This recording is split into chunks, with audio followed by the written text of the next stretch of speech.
Today we journey to the stunning city of St. Petersburg in Russia, a city renowned for its canals, majestic palaces, and a fascinating, vibrant history.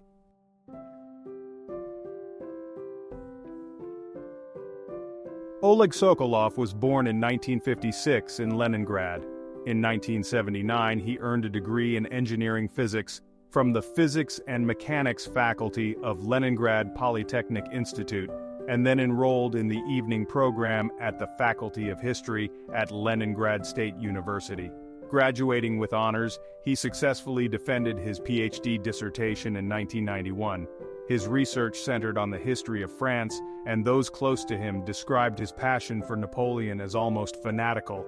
He often delighted in making public appearances dressed as Bonaparte.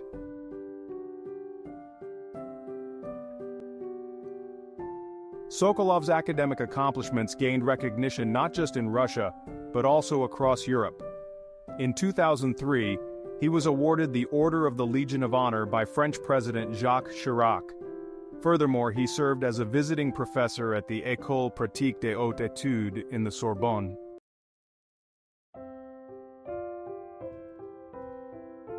In 2019, he committed a horrific and shocking act against Anastasia, his former student and lover.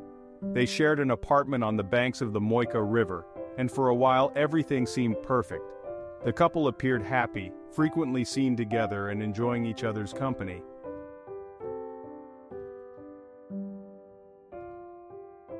But at some point, their relationship began to unravel, leading to the events of November 2019 that turned Sokolov's life upside down.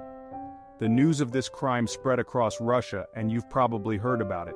If not, today I'll share all the details, as you're on my channel where I cover real criminal stories. If you're interested in learning more, please subscribe, and let's dive into the case of Anastasia Yushchenko.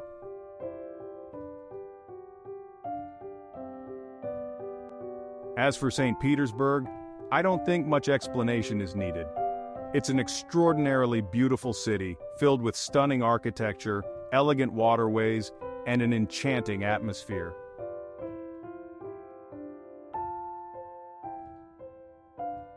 Now let's focus on Anastasia Yushchenko, a 24-year-old graduate student.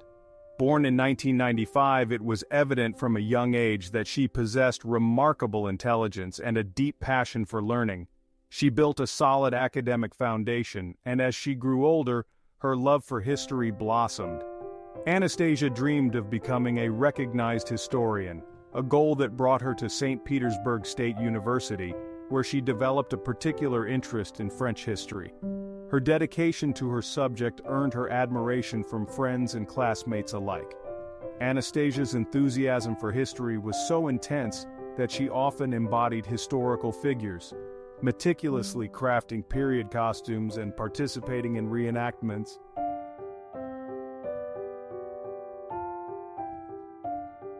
Thanks to her hard work and skills, Anastasia became a trusted assistant to her professor, Oleg Sokolov. As mentioned earlier, they co-authored several academic articles, and this is where an intriguing aspect comes into play. Anastasia discovered many shared interests with Professor Sokolov, particularly in military history, focusing on France and the Napoleonic era, which aligned seamlessly with her studies.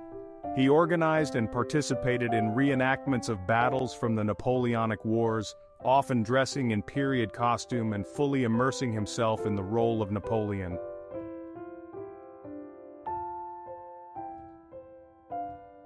As I mentioned, Anastasia was actively involved in historical reenactments. Despite the considerable age difference, similar to that of an uncle and aunt, her relationship with Oleg gradually evolved into something romantic. Their connection deepened significantly, and what intrigued many was her striking resemblance to Napoleon's wife, Josephine. This resemblance was no coincidence, as Oleg was particularly drawn to it. At that time, Anastasia was unaware of his fascination.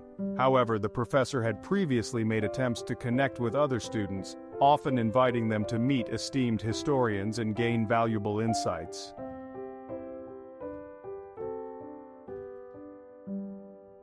According to some data, at one of these events, he even tried to force him to kiss one of his students. As it were, Anastasia took all this in. In the reconstruction, they came together, dressed in the appropriate outfits. He became her Napoleon, and she was his Josefina. They enjoyed their dancing, drinking, and communicating with each other, being in their images.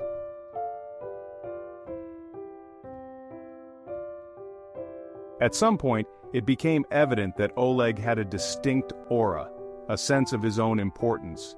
Whether he was in a suit or not, he insisted he deserved to be treated as a gentleman, or simply a mister, which is how he referred to his old friend, Alexander Nevzorov.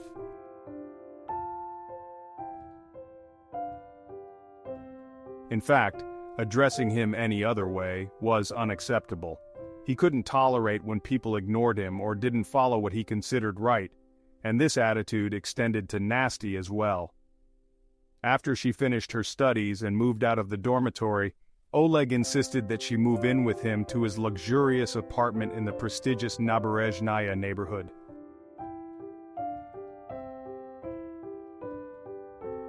Anna was taken aback by the proposal, but she didn't realize it was just the first step toward Oleg's control over her. Her mother urged her to think carefully, aware that their relationship was far from healthy, a truth that was clear to everyone. Yet, Anna remained convinced she was making the right choice and believed that Oleg would eventually propose with both his hands and his heart.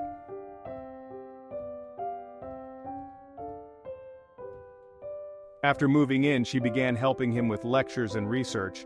At first they seemed happy together, or at least it appeared that way. However, as time went on, increasingly frequent nervous calls began to surface.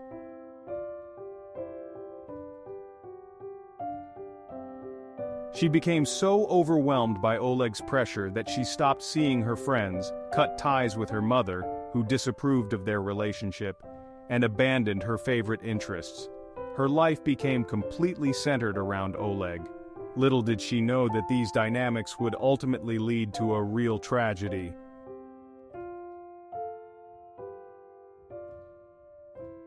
On November 9, 2019, a regular taxi driver named Gary Kaivazian stopped by the banks of the Moika River and stepped out of his car to tie his shoes.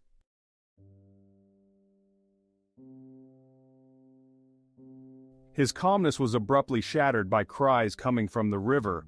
When he looked over, he saw someone in the water. It was Oleg Sokolov, appearing heavily intoxicated. Oleg pleaded with the taxi driver not to call the police and to help him out instead. However, the steep banks made it impossible for Gary to assist him. It was cold, typical for November.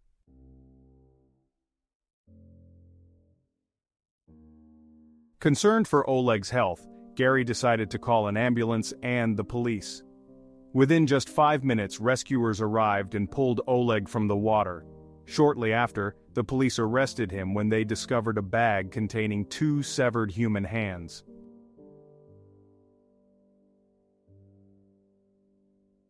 The tragic truth quickly emerged. The severed limbs belonged to Anastasia Yashchenko.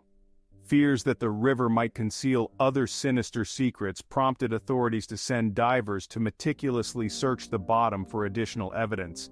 Within just 2 days, her legs and the rest of her body were discovered.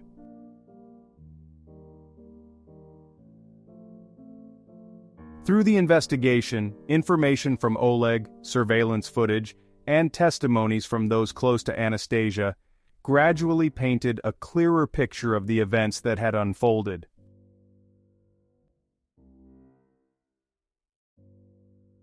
This sequence of events, though heartbreaking, sheds light on the circumstances surrounding Anastasia's death.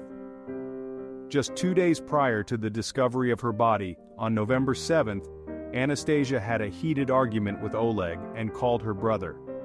During that conversation, she revealed that he had struck her after she expressed her wish to attend her birthday party. While her family suspected that her relationship with Oleg was troubled, they were unaware of the full extent of the problems.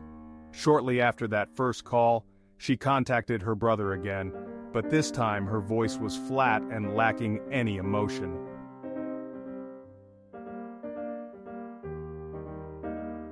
She had assured him that everything was under control and that there was no need for concern. However, as you can imagine, Oleg had coerced her into deceiving her friends. Moreover, he accused her of infidelity, asserting that her birthday celebration was merely a cover for meeting another man. Unfortunately, as their argument intensified, so did the severity of his violence.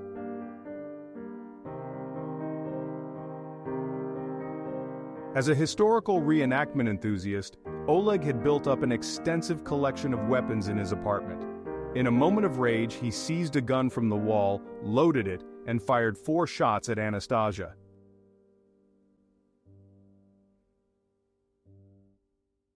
The first shot wasn't sufficient, prompting Oleg to reload the gun multiple times before he finally struck her.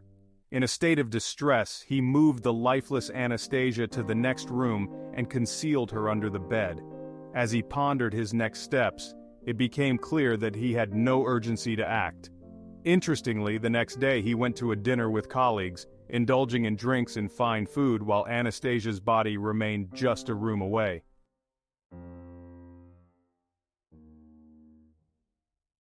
Later that night, after the guests had departed, Oleg, fueled by cognac, finally came up with a plan.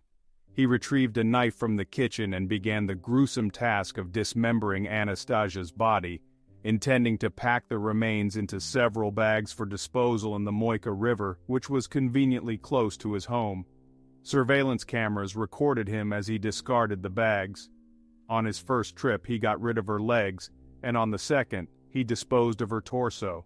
However, during his third trip, he lost his footing and fell into the icy water, where he was eventually discovered by a concerned taxi driver.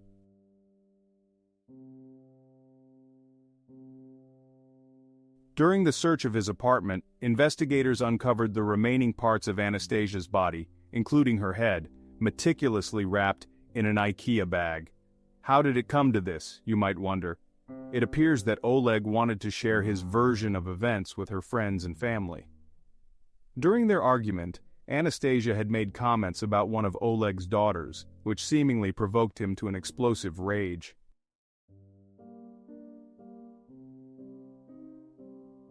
Ironically, Oleg later insisted that he had acted in self-defense, claiming that Anastasia had been violent towards him during their confrontation. He even alleged that she had thrown a knife at him.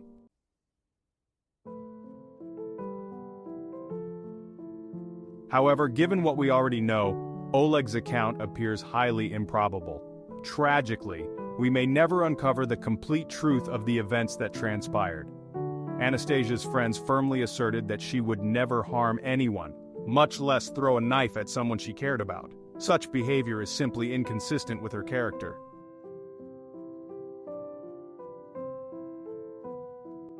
As for Anastasia's family, during the investigation, the police presented them with a chilling video.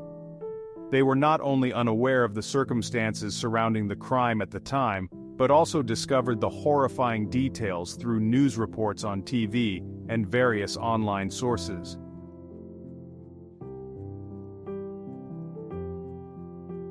Following a psychological evaluation, Oleg was found mentally fit and aware of his actions at the time of the crime. In December 2020, Professor Oleg Sokolov went on trial, where he maintained that he had acted in self-defense. In his testimony, he depicted Anastasia as a kind and caring individual, but claimed that on the night of the incident, she had become unrecognizable, angry, and completely unlike her usual self.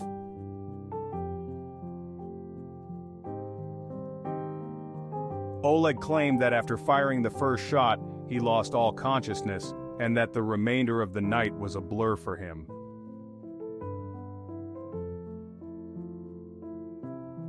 As a successful individual, Oleg hired expensive lawyers who sought to negotiate a minimal sentence on his behalf. The defense aimed for a reduced sentence of 8 years. However, their efforts were in vain. Ultimately, Sokolov was sentenced to 12.5 years in prison. Following the verdict, Oleg and his legal team promptly filed an appeal.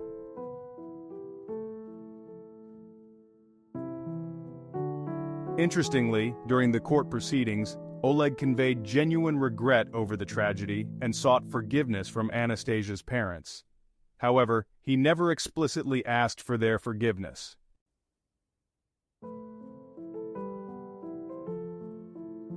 He was anticipated to ask for forgiveness, but instead concentrated on seeking a reduction of his sentence. According to his close colleagues, the line between him and Napoleon often became indistinct. When he embraced this persona, it was as if he fully transformed into a historical figure. Despite believing himself to be psychologically sound, there were moments when he truly felt he was Napoleon, or at least his reincarnation. In his delusions, he ensnared the unfortunate girl who ultimately became a victim of his charisma and troubled character.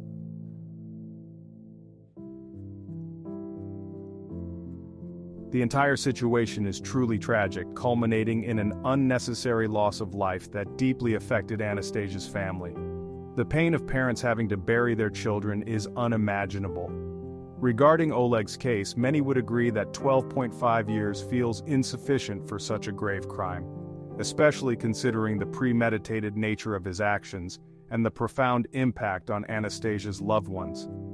The severity of the crime and the circumstances surrounding it often lead to calls for more substantial sentences, reflecting a desire for justice and accountability. What are your thoughts on how such cases should be handled in the justice system?